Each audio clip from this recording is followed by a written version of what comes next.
In this video, I'll be showing you an overview of the project page for a linking strategy map. If you're visiting this page for the first time, you'll notice a tour. You can go through the tour or click Skip Tour.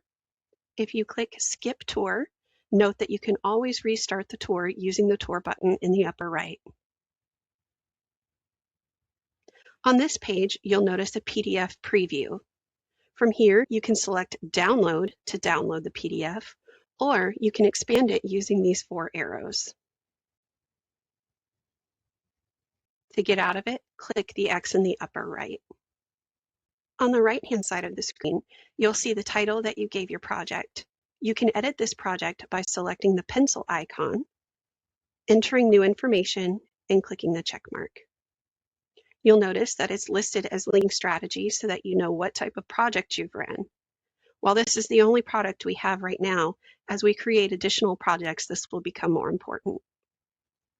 You'll notice the date that the project was created and the URL that you entered when you ran your linking strategy map. Underneath that, you'll see a card for the Orchard Ecosystem Framework. It's important that you go through and learn about the Orchard Ecosystem Framework so that you can more clearly understand what your linking strategy has provided. Underneath that section, you'll notice a tabbed view that states Overview, Ecosystem, Links, and Action Items. This information is pulled directly from your linking strategy PDF map. Again, be sure to read about the Orchard Ecosystem Framework so that you can understand the information that comes from your linking strategy map. You'll see an overview here, the Ecosystem tab here, links, and action items. These action items can be added to your to-do list on the left side of your navigation bar. If you don't add these to your to-do list, you can still come into the project and check off each of them one at a time.